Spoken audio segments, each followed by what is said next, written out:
بلکہ میرے ساتھ چلو، تمہیں کوئی نقصان نہیں ہوگا۔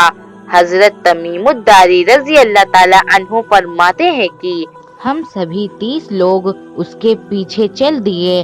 وہ جانور ہمیں گھنے جنگلوں کے بیچ عجیب راستے سے اندر کی طرف لیے جا رہا تھا۔ چلتے چلتے اچانک ہمارے سامنے ایک بہت بڑا پرانا محل آ گیا جو اونچے اونچے گھنے پیڑوں سے ڈھکا ہوا تھا۔ اس جانور نے ہم سے اشارہ کرتے ہوئے کہا کہ تم لوگ اس محل میں داخل ہو جاؤ۔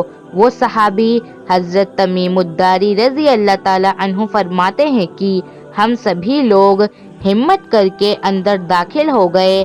اچانک ہم نے ایک بہت ہی ڈراؤنی شکل کا بڑا سا انسان موٹے موٹے زنجیروں میں جکڑا دیکھا۔ وہ زنجیروں سے خود کو چھڑانے کے لیے اتنی زور سے چھلانگ لگاتا کہ محل کے چھت کو جا کر چھو لیتا، لیکن اس کی زنجیر نہ ٹوٹتی۔ وہ اتنا زیادہ ڈراونا تھا کہ اسے دیکھ کر ہم سبھی کے جسم کانپنے لگے۔ اسی خوف و دہشت میں ہم نے اس انسان پر لعنت بھیجی اور کہا کہ آخر تم کون ہو؟ تو سامنے زنجیروں میں جکڑے شیطانی انسان نے جواب دیا کہ پہلے تم لوگ بتاؤ کہ آخر تم کون ہو؟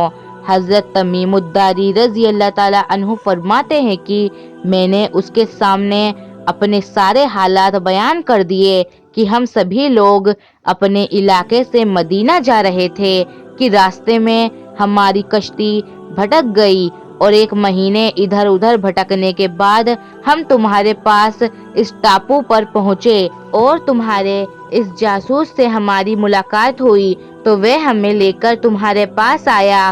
اس زنجیروں میں جکڑے انسان نے کہا کہ میں تم سے 3 سوال کروں گا، پہلے تم مجھے میرے 3 سوالوں کا جواب دو، پھر میں تمہیں اپنے بارے میں بتاؤں گا۔ حضرت تمیم الداری رضی اللہ تعالیٰ عنہ نے جواب دیا کہ ٹھیک ہے، پوچھو تم کیا پوچھنا چاہتے ہو؟ تو اس انسان نے کہا کہ بتاؤ آخر بیسان کے پیڑوں پر پھل آتے ہیں یا نہیں؟ حضرت تمیم الداری رضی اللہ تعالیٰ عنہ نے جواب دیا کہ ہاں اس پر پھل آتے ہیں۔ تو اس نے کہا کہ بہت جلد اس پر پھل آنا بند ہو جائیں گے۔ اس کے بعد اس نے دوسرا سوال کیا کہ آخر بتاؤ مشہور ندی بحیرہ طبریہ میں پانی بچا ہے یا نہیں؟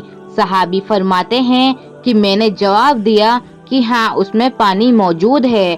تو اس نے کہا کہ بہت جلد وہ پانی سوکھ جائے گا۔ اور پھر آخر میں اس نے تیسرا سوال کرتے ہوئے کہا کہ مجھے بتاؤ کہ کیا آخری نبی اس دنیا میں آ چکے ہیں؟ تو حضرت تمیم الداری رضی اللہ تعالیٰ عنہ فرماتے ہیں کہ میں نے کہا کہ ہاں وہ تشریف لا چکے ہیں اور ہم انہی سے ملنے مدینہ جا رہے ہیں۔ وہ صحابی حضرت تمیم الداری رضی اللہ تعالیٰ عنہ فرماتے ہیں کہ جیسے ہی میں نے اسے یہ بات بتائی کہ آخری نبی آ چکے ہیں تو وہ اتنا زیادہ خوش ہوا کہ اچھل کر چھت کو جا لگا، اور پھر اس نے بہت ڈراؤنی طرح ہنستے ہوئے کہا کہ اب بہت جلد ہی میں باہر نکلنے والا ہوں۔ اور پھر اس ڈراونے انسان نے اپنے بارے میں بتایا اور کہا کہ میں دجال ہوں اور بہت ہی جلد مجھے آزاد کیا جائے گا اور ساری دنیا پر میرا راج ہوگا۔ وہ صحابی حضرت تمیم الداری رضی اللہ تعالیٰ عنہ فرماتے ہیں کہ اس کے بعد ہم اپنے ناؤ پر سوار ہوئے اور کئی مہینوں کے سفر کے بعد ہم مدینہ پہنچے۔ رات کا وقت تھا، اسی لیے ہم سبھی 30 لوگ مسجد میں جا کر بیٹھ گئے۔ صبح فجر سے پہلے جب حضور صلی اللہ علیہ وسلم مسجد میں تشریف لائے تو ہم نے آپ صلی اللہ علیہ وسلم کو اپنے اوپر بیتی پوری داستان سنائی کہ کیسے ہماری کشتی بھٹکی اور ہم دجال سے جا کر ملے۔ تو حضور صلی اللہ علیہ وسلم نے ہم سبھی کو بہت اچھی طرح ایک طرف بٹھایا اور پھر فجر کی نماز پڑھانے کے بعد مسکراتے ہوئے منبر پر آ کر بیٹھ گئے۔ صحابہ اکرام کو حکم دیا کہ اپنی اپنی جگہ پر بیٹھے رہو، اور پھر حضور صلی اللہ علیہ وسلم نے سبھی صحابہ اکرام سے فرمایا کہ دیکھو میں تم سے کہا کرتا تھا کہ دجال اسی دنیا میں موجود ہے، یہ دیکھو تمیم الداری تمہارے پاس یمن سے آئے ہیں اور ان کی ملاقات سمندر میں دجال سے ہوئی ہے۔ اور پھر حضرت تمیم الداری کا پورا قصہ حضور صلی اللہ علیہ وسلم نے صحابہ اکرام کو سنایا۔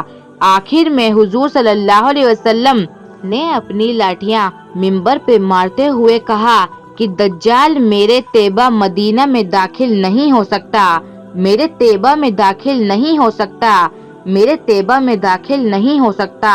اور پھر حضور صلی اللہ علیہ وسلم نے مشرق کی طرف اشارہ کرتے ہوئے کہا کہ دجال اس وقت مشرق میں ہے، اس وقت مشرق میں ہے، اس وقت مشرق میں ہے۔ دوستو، دجال کے بارے میں حضور صلی اللہ علیہ وسلم نے سب سے زیادہ اپنے صحابہ اکرام کو ڈرایا اور اس کی ایک ایک چیز بیان کر دی کہ آخر اس کی آنکھیں کیسی ہوں گی، اس کا چہرہ کیسا ہوگا، وہ لوگوں کو کیسے گمراہ کرے گا اور زمین پر کتنے دنوں تک رہے گا، کون سے لوگ اس کے فتنے سے بچ پائیں گے اور کون کون اس کے فتنے کے شکار ہو جائیں گے۔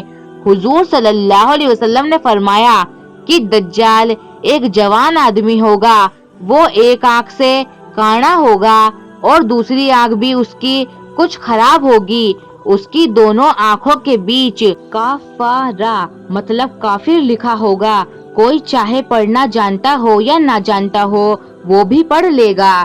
دجال کا سینہ چوڑا اور تھوڑا سا اندر کی طرف ڈھسا ہوگا، اس کے بال گھنگریالے ہوں گے۔ ایک حدیث میں آتا ہے کہ دجال کے نکلنے سے پہلے ساری دنیا میں بھوک مری عام ہو جائے گی، نہ آسمان سے بارش ہوگی اور نہ ہی زمین سے ایک دانہ اگے گا۔ دجال اپنے ساتھ کھانے پینے کی نہریں لے کر چلے گا، اس کے پاس جنت و جہنم بھی ہوں گی۔ جو اس کو خدا مان لے گا تو وہ اس کے لیے کھانا پانی سب کچھ بھر دے گا، اور جو اس کا انکار کرے گا تو دجال اسے بھوک و پیاس میں تڑپتا چھوڑ دے گا۔ حضور صلی اللہ علیہ وسلم نے فرمایا کہ دجال اصفہان سے نکلے گا، اور دوستو اصفہان اس وقت اسرائیل میں موجود ہی ایک جگہ ہے کہ جسے حضور صلی اللہ علیہ وسلم کے زمانے میں اصفہان کہا جاتا تھا۔ دجال زمین پر 40 دنوں تک رہے گا۔ جب وہ آئے گا تو ایک دن ایک سال کے برابر ہوگا، دوسرا دن ایک مہینے کے برابر ہوگا، تیسرا دن ایک ہفتے کے برابر ہوگا، اور پھر باقی دن عام دنوں کی طرح ہوں گے۔ دجال ہوا میں بجلی کی طرح اڑے گا اور دنیا کے کونوں کونوں تک جائے گا۔ حضور صلی اللہ علیہ وسلم نے فرمایا کہ جس وقت دجال آئے تو تم اس کے پاس نہ جانا، بلکہ اس کا نام سن کر جنگلوں اور پہاڑوں کی طرف بھاگ جانا، ورنہ تم اپنے ایمان کا سودا کر بیٹھو گے۔